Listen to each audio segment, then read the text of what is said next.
Hello, and thank you for joining us today for SWAN North American Alliance webinar, hosted by Frost and Sullivan. Today's event is titled Smart Wastewater Solutions, Addressing Combined Sewer Overflow and Stormwater Challenges, Growth Opportunities and Real-World Scenarios Explored. My name is Anna, and I oversee Frost and Sullivan's Growth, Innovation, and Leadership briefings. Before we begin, I'd like to go over a few quick notes. We will have some detailed slides on this presentation, so there's a full screen feature available at the bottom right-hand corner of the screen. You can safely share this briefing at any time via social media, email, or blogs. And today's discussion will also be available on demand shortly after we've finished. Don't forget to submit your questions throughout the session today. With that, I would now like to hand it over to our moderator, Seth Cutler. Thank you, Anna, and welcome everyone to the 5th SWAN North American Alliance webinar hosted by Frost and Sullivan. I'm a principal consultant here at Frost, helping with our environment and water practice. But what we want to do today is to continue our work highlighting and sharing best practice in smart water solutions, and in particular today, solutions in wastewater applications. We all know there's really a huge opportunity for smart water solutions. The need is great. So what we have today are 3 presentations. I'll take a quick moment to introduce each speaker now before taking a quick look at today's agenda and providing a couple of Alliance updates.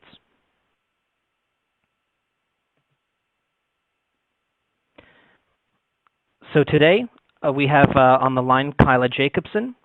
She's the recently retired Utility Director for the City of Elgin in Illinois. She's been in the water industry for over 30 years.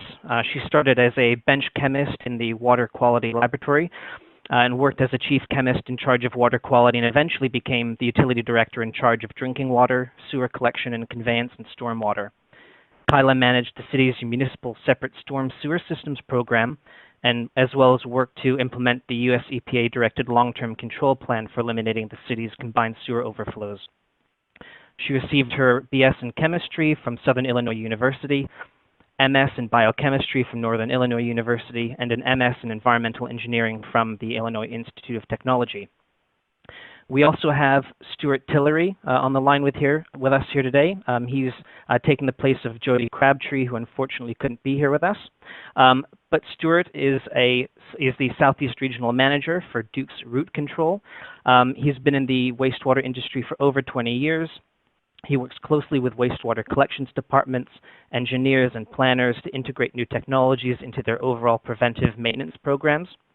He also participates in numerous educational seminars on capacity management, operations and maintenance programs, asset management, and state permitting. He was the past WEF chair for Georgia, and he is a past president of the National Association of Sewer Service Companies. And last, we have Reese Johnson, who's earned his Bachelor of Science degree in Civil Engineering and is an active duty commission from the U.S. Coast Guard Academy, and a Master of Engineering degree in Civil and Environmental Engineering from MIT. After 5 years of active duty service, he worked for 13 years as a consulting engineer for CH2M, helping their water and wastewater clients deploy smart technologies. In late 2014, he started with Cincinnati's smart sewer system, and in September 2017, he became their wet weather operational optimization program manager. Prior to that, he served 2 years as the president of the Board of Trustees for Confluence, a nonprofit organization that brings together utilities, researchers, and entrepreneurs from across the Ohio River Valley to solve water challenges through technical innovation. He's a registered professional engineer in the state of Ohio and the Commonwealth of Kentucky, as well as a certified project management professional by the Project Management Institute. So before we pass everything over to the speakers, just a quick look at today's agenda. I want to go through a couple of updates from the Alliance. We'll move into those 3 presentations, and at the end we'll have a quick Q&A. So as people, feel free to submit questions into the system, or you can wait till the end of the presentations and then submit them, but we can go through those at the end and have a discussion with the panel. One thing that I'd like to quickly announce is the SWAN workshop for 2018. This is going to be hosted at the National Water and Wastewater Conference in Montreal with the CWWA. So I do invite everyone to click the link here and just check out the day. It'll be a half-day workshop from 1 to 5 p.m. on November 4th. So I really do hope everyone can join us. We've had two successful workshops previous, one in Chicago and one in San Diego. So we're really looking to build on that opportunity and provide a great day for exchange and networking and really learning about how the industry is moving forward. So not just in a webinar platform, but to make sure everyone can get together physically and share and exchange. Also, just a quick update as well on an alliance partner. So utilities are really sharing a lot of similar experiences like we're doing here today and also in the workshops, looking at how technology is helping to address SSOs and inflow and infiltration, even looking towards optimizing cleaning. So Smart Cover Systems is hosting a breakfast alongside WEF in New Orleans on October 2nd and 3rd. There's additional details if you click on the hyperlink that'll take you through and you can find out all about that, but I do certainly encourage utilities and people who are going to be at WEF Tech to click that link. So at this moment, I'm happy to pass it over to Kyla, who can give us a better understanding of her experiences and some takeaways from her work. Kyla, over to you. Thank you very much, Seth. As he said, my name is Kyla Jacobsen, and I'm recently retired from the city of Elgin. Elgin is a suburb northwest of Chicago. Our logo is the city in the suburbs. So we like to think of ourselves as a city rather than a suburb of Chicago. It's a community of around 115,000 people, and we have a river running through our community. As was stated, I was in charge of the water treatment, wastewater collection and conveyance, and stormwater. Well, our river is our drinking water source, so I have a very keen interest in keeping sanitary sewer and combined sewer discharges out of our river.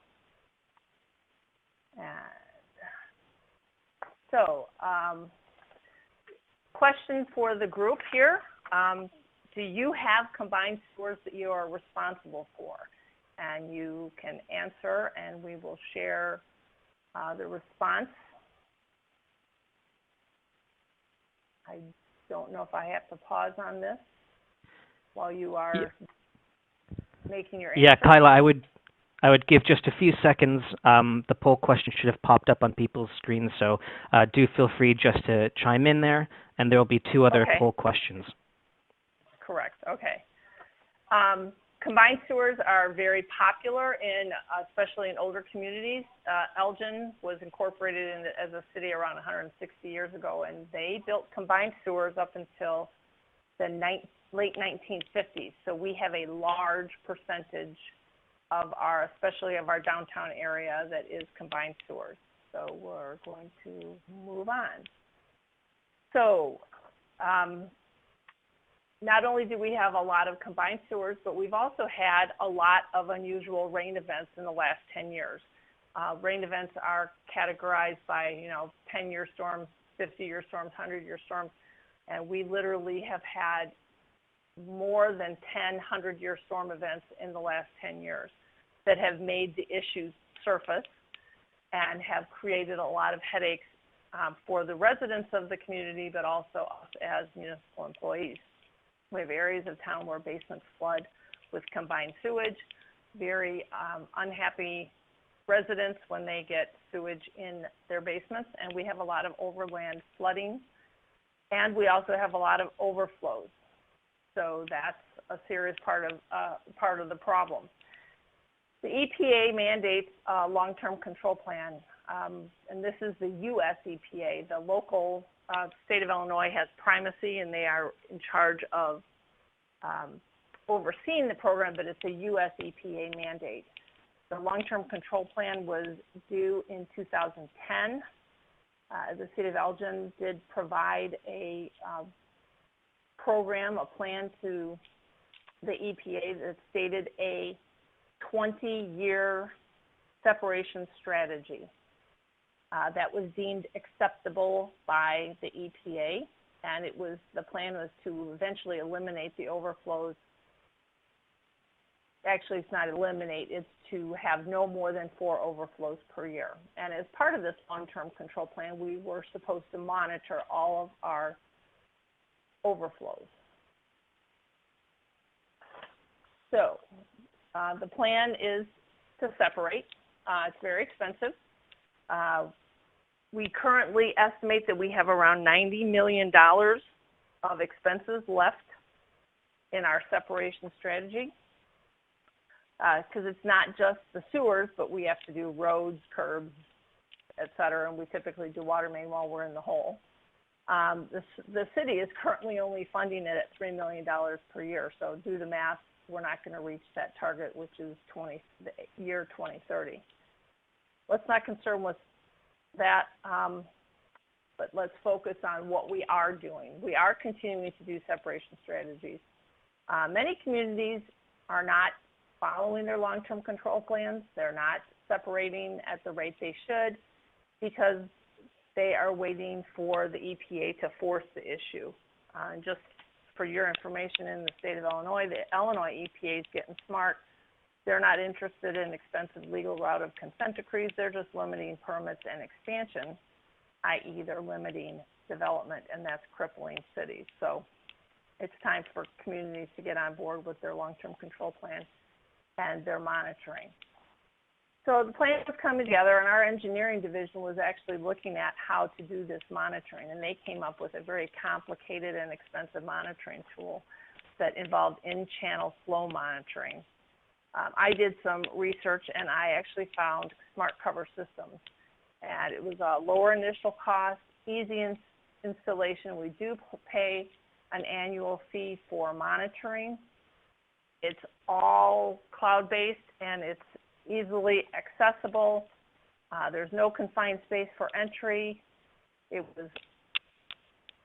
was a godsend actually at the time for us to be able to comply with the EPA. We get data for each event. Actually, it's continuous data, but we can access it for each rain event. It helps us comply with the regulation for frequency and duration, and we can actually get flow data that the EPA is now requiring. We initially had to set that up, but now the smart cover actually does the flow for us.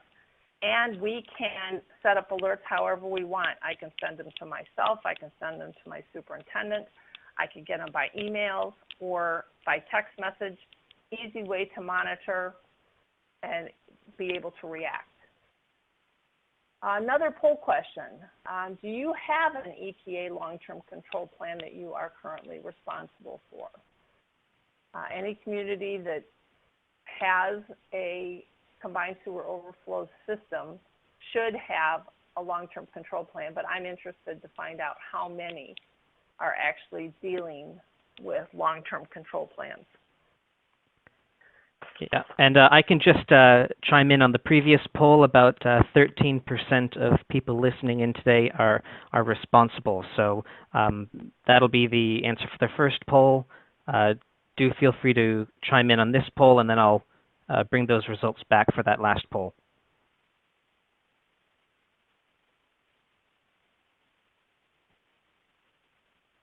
Okay, as I stated, the smart cover system that we have deployed gives us real-time data that shows when we have an overflow event in our community. I'm going to move on to the next slide. Hopefully everybody had a chance to vote. This is an overview of our community. East side, west side, river running through us, and the green dots show the location of our smart cover, that show the location of our overflows that discharge into the river. And we have smart covers on all of our discharges currently. We also have 3, you can see the little water droplet looking things. We have 3 smart rain devices. So with that, here's actually data from 2 of our outfalls and 2 of the rain rain detectors. The blue and green lines show the rain events. Don't really worry too much about the scale on the left, but as you can see with the blue and green, when we had rain events, we also show that we have overflows. I'm going to go forward one slide, which is going to take that same data, only zoom in on a closer time period. What this is showing us, the scale on the left is not really that important because each one of our vaults, the sensor is actually located on the underneath side of the manhole cover above the vault of our overflow. And it's measuring, ultrasonically measuring the flow in the weir. And once it goes over the weir, then we're having an overflow. And that's what we're measuring here. On this one, the green, the graph, the green and red is the rain, and the flow in the structures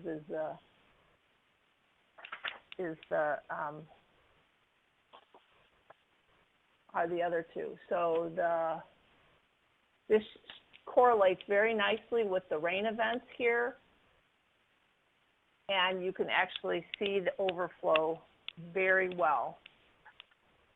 I'm going to move to another slide. This is another one of our outfalls. The green line is the rain, and the other lines are the actual flow in the vaults in the combined sewer structures. I've had conversations with the EPA about categorizing these events. Currently, many communities are just guessing as to flow and frequency because a lot of communities are not actually measuring the discharge. And currently, the agency doesn't have the manpower to delve into each one of the municipalities to confirm, but this is something that's high on their radar. As the long-term control plans move forward, there's going to be much more focus on these overflow events. And one more thing, this is another picture of the Elgin overview, and you can see on the far west side of town, there's another green dot. And that is not a combined sewer overflow. This is actually a sanitary sewer overflow. We had a sanitary sewer problem discharged from one of our newer neighborhoods that continued, and this particular vault is in the backyard of a residence. And we had sanitary sewage that would overflow in this gentleman's backyard, and as you could well imagine, he was very unhappy with that. So we actually deployed a smart cover underneath the manhole cover of this vault, and now it's also linked into our monitoring, and when the level in the vault reaches a certain point, we discharge we dispatch staff to go out there and they jet the line. We have found things, T-shirts and rags, and of course the non-disposable, disposable wipes that people throw into the sewer system that has caused headaches for us. But by having a smart cover deployed there, we have totally eliminated any type of sanitary sewer overflows there and made very happy residences. Okay, one more question. What type of monitoring do you report for your combined sewer overflows? And I can report from the second poll question that just a little bit fewer from the first question that are responsible for combined sewer systems. Just a little less are also they have a current EPA long-term control plan. So it pretty much matches one-to-one, a little bit less a second response.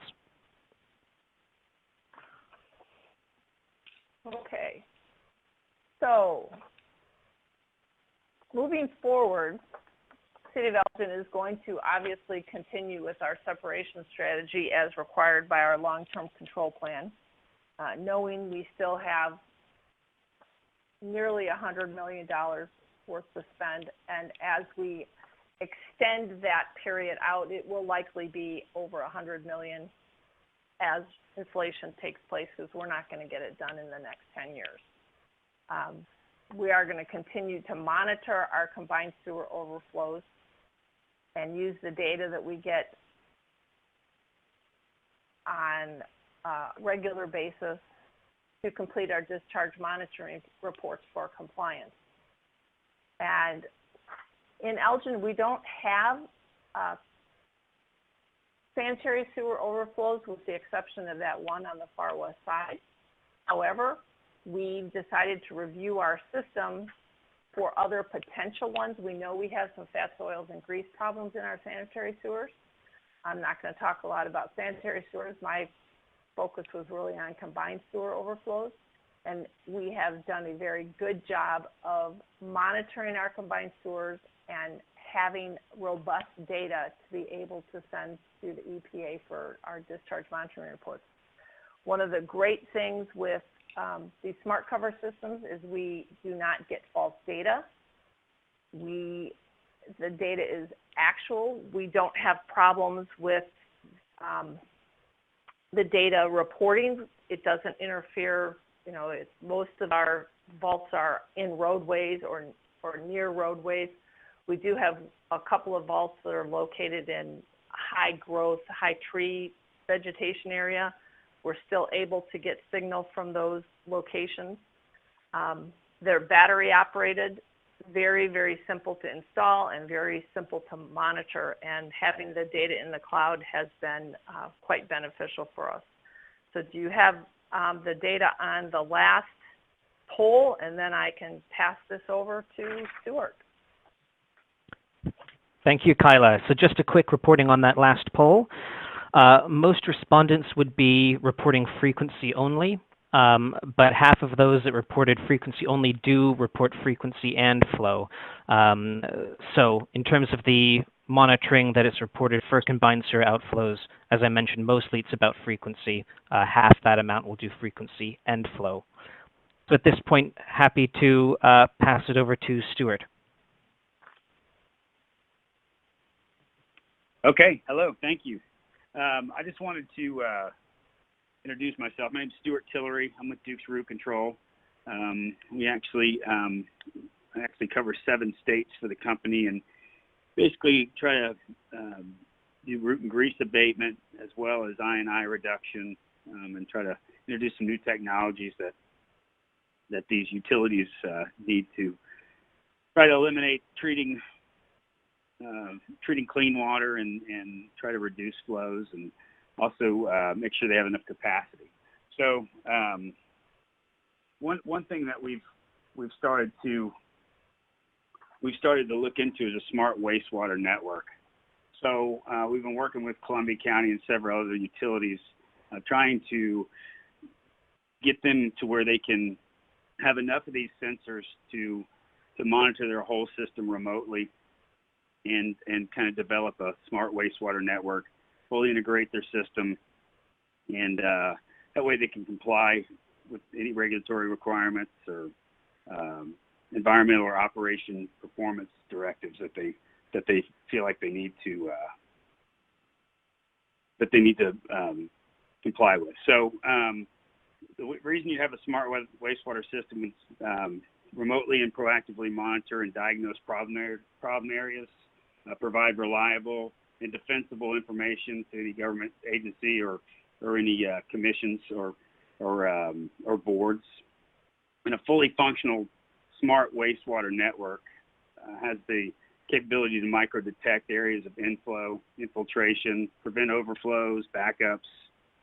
You can monitor the CSOs and develop a CMOM program as well.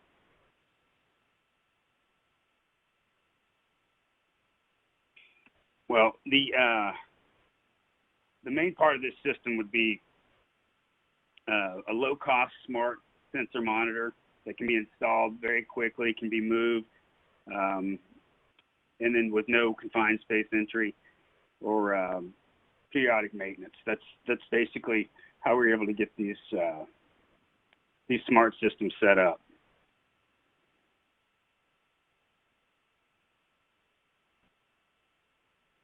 Let me back this up, excuse me. The sensors have both the ability to connect by Wi-Fi and or any other smart device and they also can transmit data remotely by cellular means. So if you're looking at you want to go out and have a quick evaluation of a manhole, you can actually go with the smartphone and actually download the information automatically without needing to have it back to a computer system. If you're trying to figure out an area to go to, this is probably the quickest way to determine whether or not you need to investigate this area further.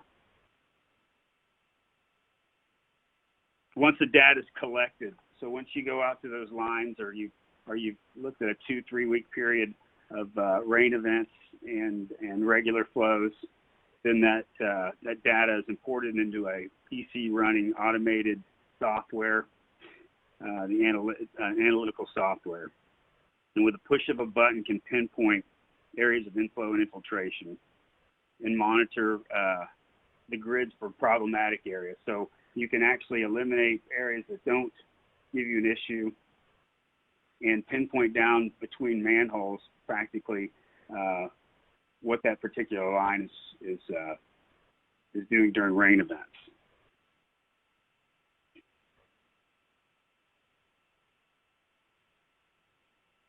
I think everybody's probably heard this this percentage before, but 80% of I&Is contributed about 20% of your collection system, and a lot of that could be coming from service lines. So we're actually trying to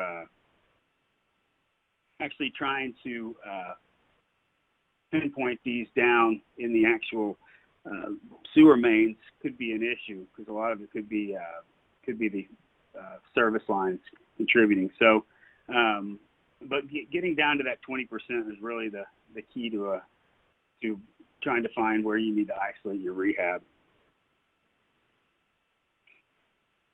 The 20, if you look at a smart wastewater system, it means you can pinpoint that 20%.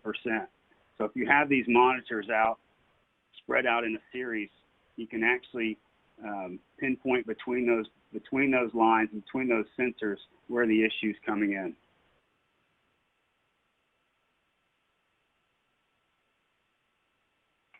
The conventional method would be to put like a flow monitor or a smart cover or some kind of sensor at the bottom of a basin and determine the volume that comes through that entire basin, and then you would determine a model from that point, which would normally, when you send it out to your operation maintenance department, that would be requiring that they go out and look at every single area in this entire basin and check every line. It can be time consuming, and it can be it's a needle in a haystack trying to find infiltration points in an entire basin.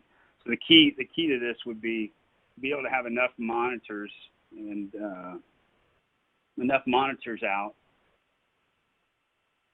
that you could isolate certain trunk lines and even some of the branch lines coming in. So what you would do is you would once you determine this basin as a major contributor of I&I, you would put out these sensors and wait for a rain event. Say if you had these Wi-Fi after that rain event, you could actually walk up, pop the manhole, and look at each individual sensor, download the data right there on your smartphone, and send it back to you via email, which can be added to the software. So as you can see, going out with a couple-minute download for each of these sensors, you can eliminate a lot of operational costs in trying to look at an entire basin. And that's really the key is if you have a low-cost sensor that moves easily, that's a major key in finding and micro-detecting where this I&I is coming in, where your main contributors are. So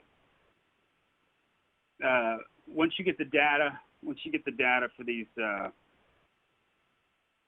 once you get the data for each one of these sensors, you can see here how many each sensor, once they're run through the software, can tell you, and it's obvious here with this slide, that basin 1 or trunk line 1 would be would be where you need to focus first. It's contributing the most I&I after a rain event or over a period of time. So it's really quick analysis. And then after that, you can move down and move to basin 8 and then concentrate on that. So you can see how quick you can find out which one's contributing the most. So these sensors are designed to be moved.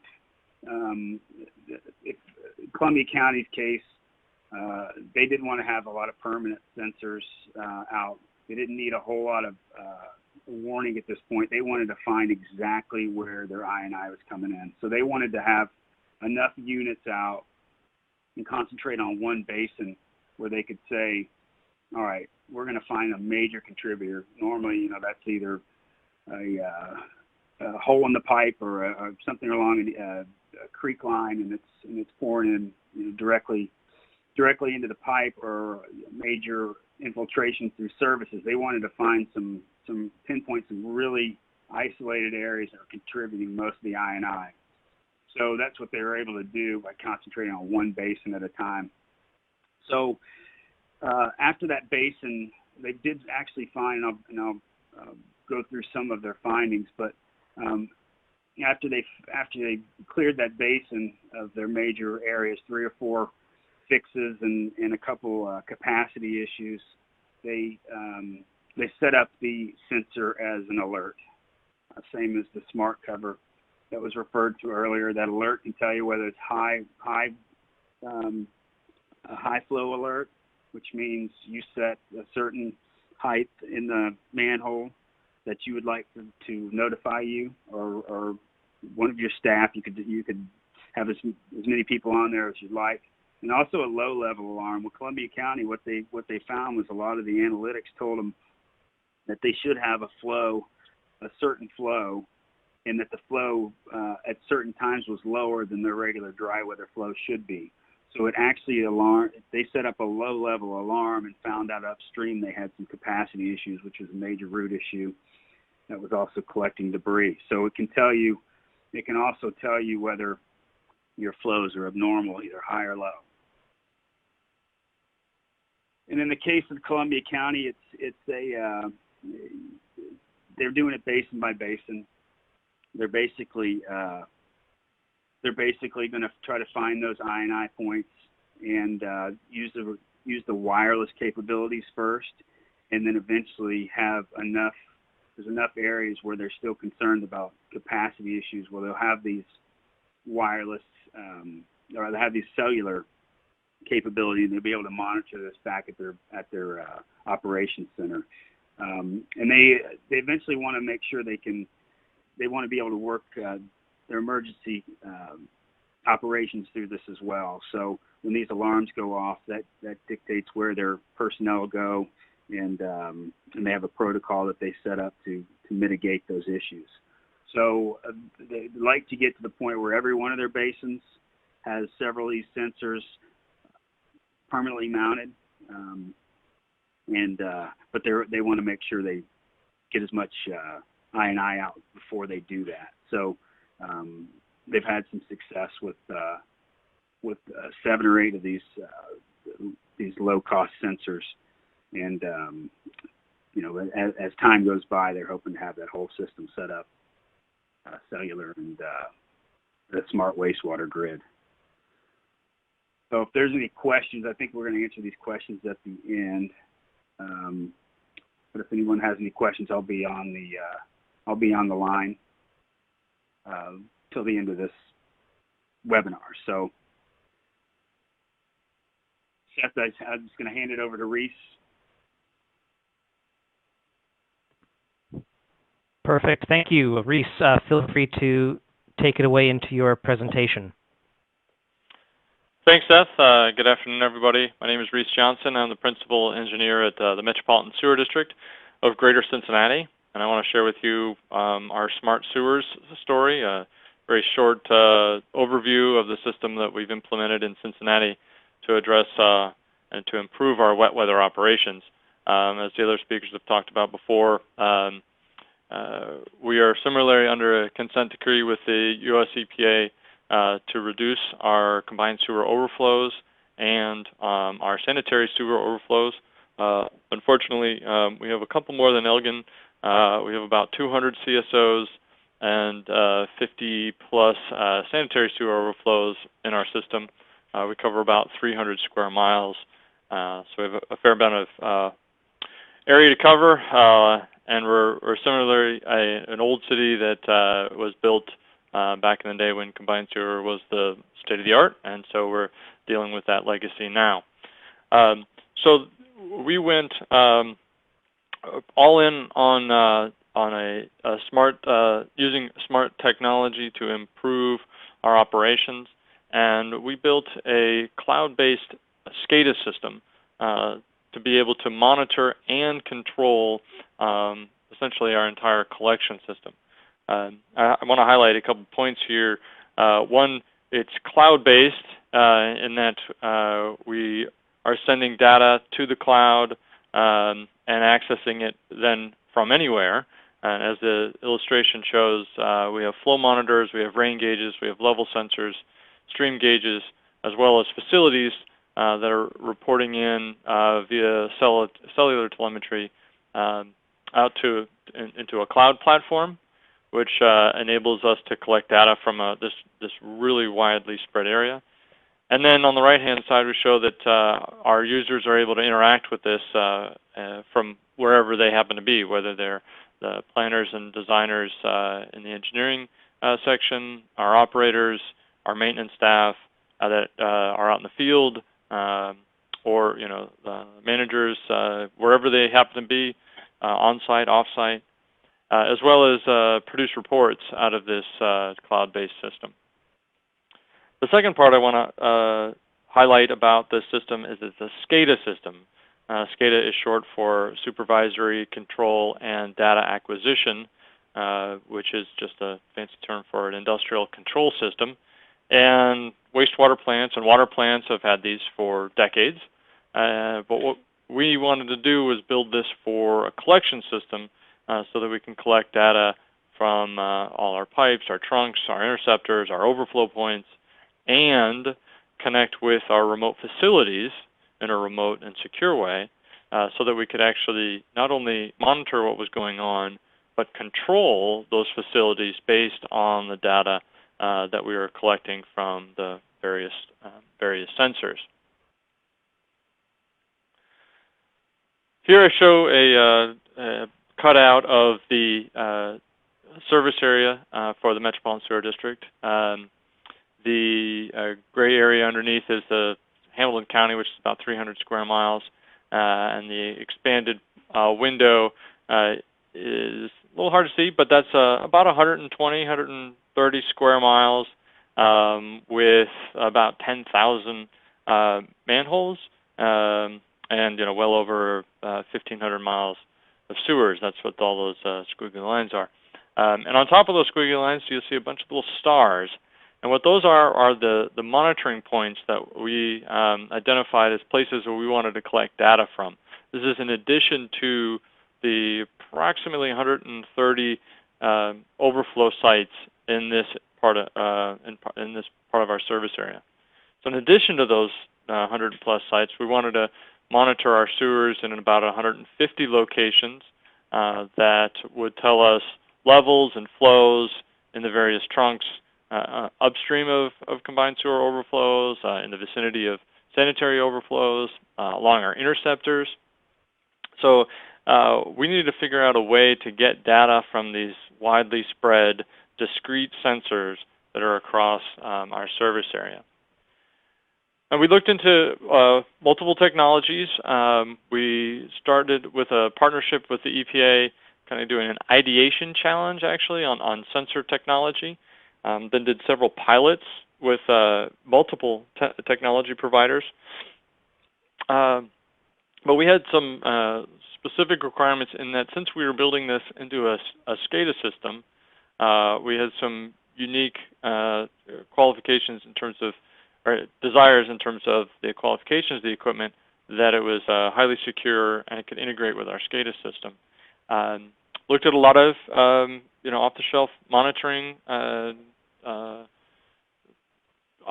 systems. There's several out there. Smart Covers is one of them. There's several out there as well. But as I mentioned in the beginning, we were looking for a SCADA system which does monitoring and control. So we had to, and ultimately chose a technology that would integrate with our SCADA system. The vendor that we chose is shown there. It's actually a company called IECA. Developed a really advanced little RTU, or remote telemetry unit, that was extremely battery efficient, had multiple carrier capability, and it would tie in with our SCADA system in the back end. And the sensors, then we've now deployed these across our collection system, and we're able to dispatch our crews only as needed for maintenance rather than to do data collection or other monitoring.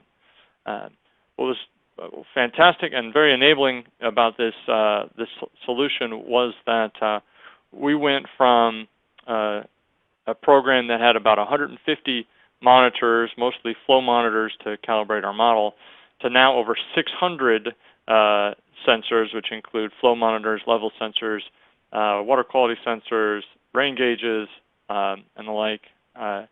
And we did that at half of the original cost of the 150 meters. So we found some significant cost savings in terms of installing and maintaining these. The other part of our system was these remote wet weather facilities that were also spread across the service area. And these pictured here, various locations where we have the ability to hold back flows in our combined sewer trunks, take it offline into storage tanks, treat it at a high rate, and discharge back into the creek. And these facilities are also spread out, but we needed to have remote control and remote monitoring of these. So the other part of the SCADA system was built on, again, on the back of a cellular network. We tied each of these facilities in through a remote telemetry unit that has a secure VPN into our SCADA system, again, that is accessible from the cloud and enables us to have secure two-way communications with these remote facilities. I'd like to highlight a couple of examples of where this system we started putting in its place and reduced overflows.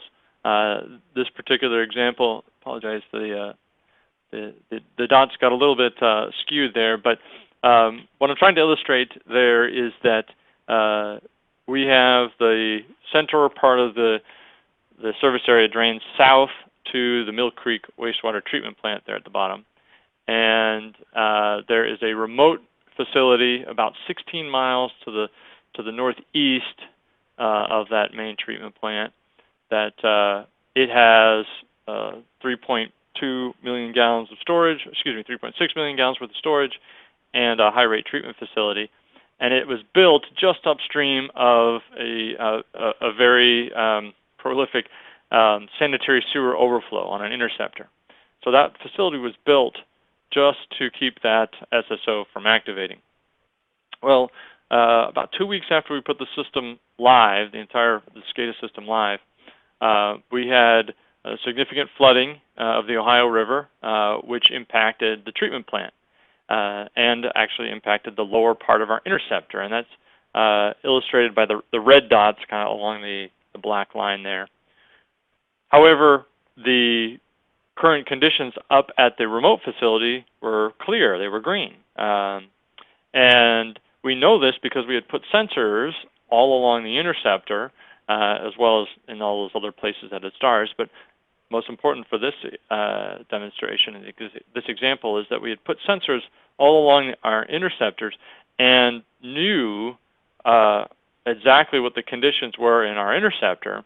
And that alerted us to the conditions that down at the bottom we were flooded, and also that was impacting the interceptor as well, and therefore our operator up at the remote facility, who thought he could go ahead and drain the rest of his tanks back into the system as normal as the SOP directed him.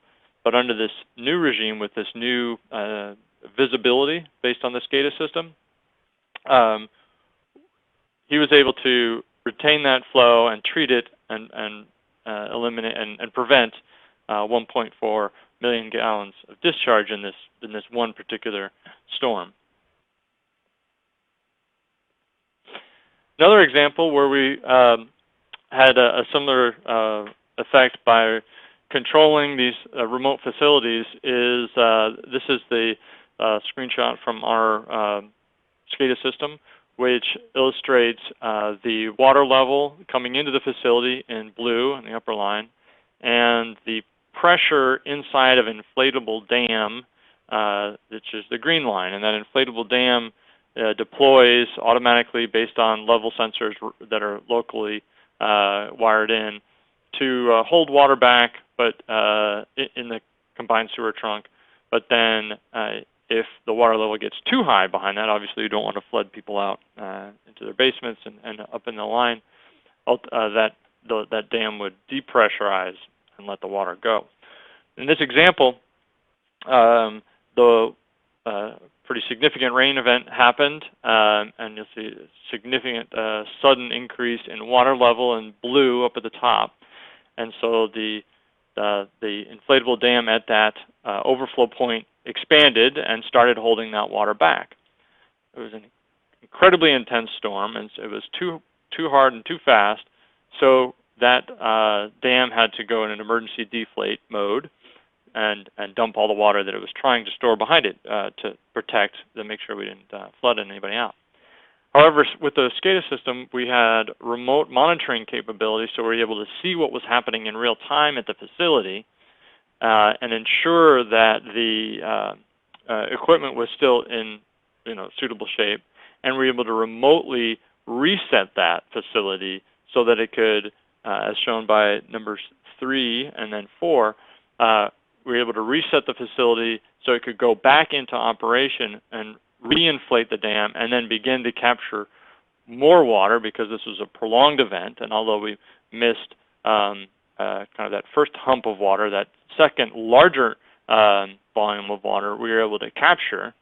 And over the span of that several-hour storm, we reduced overflows by capturing it in the trunk line by 178 million gallons. And we see this time and time again, especially on massive storms. We can have a really significant effect because we can now operate this in real time and remotely.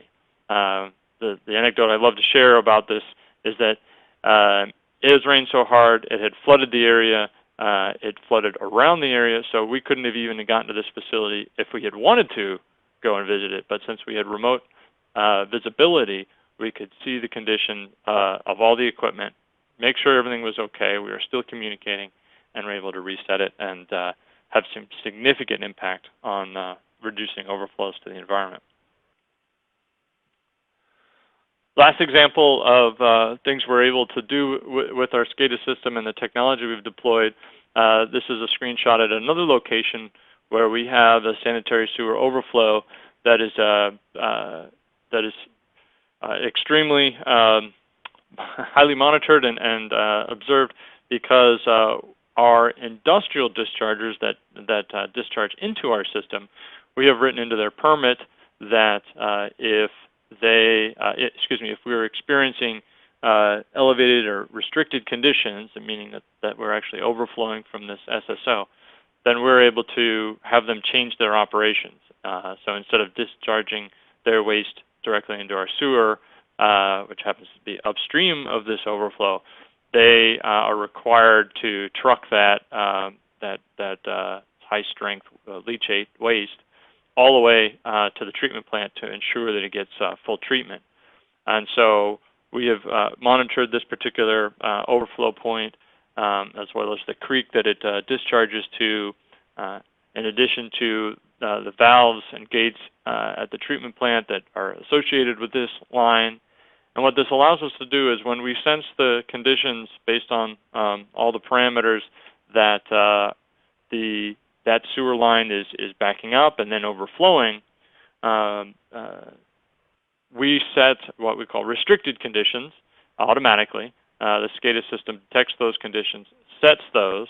It then sends and as shown number 3, a visual signal that is out at their facility, changes color, indicating to their leachate hauler that they have to now haul to a different location, as well as texts and emails that are sent automatically to their drivers, to their dispatchers, to our guards, security guards, our operators here at the treatment plant, as well as myself and those in the industrial monitoring section who are responsible for that permit, and get alerted to the conditions and the fact that now that customer will be driving their waste down onto the treatment plant. And what this enables us to do is ensure that that waste, which, as I mentioned, is very high strength, is not at risk of coming out one of these overflows. So we've implemented the system about 3 years ago, and after the first year, or in the first 2 years, we did a study of the effectiveness that this SCADA system added to our facilities. And these facilities are like the second example I showed. We have 4 of these. They have inflatable dams or gates that hold flow back and can be are locally controlled, but also remotely monitored and remotely controlled as well. And in the first year of the study, and I apologize, my slide got cut off, but in the first year of the study, we added the ability to monitor those facilities only, and we saw a 15% improvement in their capture, essentially. And the first set of bars on the left show a 15% improvement between the without the SCADA system and with the SCADA system. In the second year, which was a drier year, the smaller bars on the right-hand side, but in the second year, we added the ability to do that reset, where I showed you in that second example, and we actually got a 33% improvement in capture. So we took facilities that were doing fine and made them do a lot better by this remote monitoring, this remote control, and the additional data from these remote sites. Lastly, my money slide here is illustrating that the cost per gallon of doing these, adding technology to existing infrastructure is significantly less than the typical price point for addressing wet weather overflows. And to explain the graphic a little bit,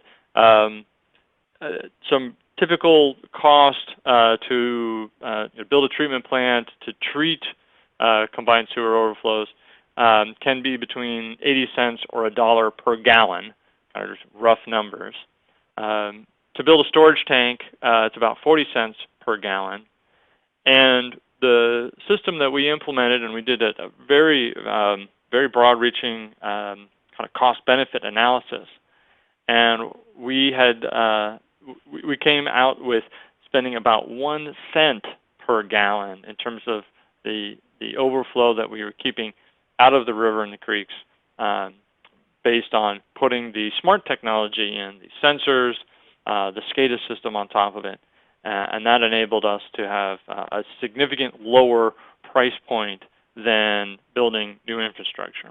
And the impact of that is now we are feeding that back into our planning section, where they are adapting and reevaluating our wet weather improvement program, which originally had a $3.2 billion price tag, to evaluate if there are less expensive ways for us to address the overflows and reduce those overflows to get us within compliance within our consent decree at a lot lower cost per gallon. So while I don't have a return on investment type of number, I do have, from a cost avoidance standpoint, a significant lower cost per gallon. So that's that is my presentation. I'm happy to answer questions as we have time. Great. Thank you very much, Reese, and that's a great point to end on as well for the presentations. We have about 5 minutes, so I'll try to move through things a little bit quickly. But for one question that did come up throughout the webinar here is just in terms of pricing and costs, and I know that can be a difficult thing to talk about, certainly because different sites vary between projects, but maybe if anyone on the line can talk a little bit about how the cost was borne out, whether it was overall affordable for your utility, whether there is a good balance between capital and operating costs. If there are any comments to that, it would be great. This is Reese. I can add the system that we deployed, the Yaka units, with the RTU internal batteries, cell modem, and a level sensor. Got that at about $1,500 a pop. Costs about $20 a month for the monitoring, and then we have 600 plus of these now. We have a pretty robust monitoring system. We have a whole section internally, and usually, then we have a couple contractors who maintain that fleet of sensors. So that runs us a good bit on a year-to-year basis, a couple $1 million worth of monitoring and data analysis and such. But that's also serves to calibrate our model and some other pieces. But Seth, I'm going to a few questions on the eye trackers. Same cost, about $1,500 per unit, again, that's the Wi-Fi unit. A little bit. That's about $1,700 for the cellular unit. And I think it's this is something to be monitored. The user can monitor these themselves. So the software comes with the program, so they can put these in series and actually eliminate which lines aren't giving them an issue. They can find out what's rain derived, what's groundwater, things like that. So this is more of an in-house. It'd be more of an in-house user, and they'd be able to decipher that data without outsourcing it. And this is Kyla talking about the smart cover systems. Cost is similar, $1,500, a little bit more per site. The only operating cost is batteries, which we have to replace those, every couple of years, and then we have we pay a yearly fee for monitoring. So we do not do this in-house, but it's as a system, not per unit. Each time we add another sensor, the price goes up slightly. But the last time, the cost was around, I want to say like $4,800 a year. Great, thank you. I think we have time for one more question, but for other questions, what I can do is get back to individuals after this webinar. But one, I think, good question to ask is, how important is it for utility to own the stormwater data instead of a solution provider providing them that data? What might be more reliable and come at a lower cost? Are there any thoughts on that question? I don't believe that our solution provider owns the data. I mean, they are providing it, but we have never had any false detects. We have never had false data.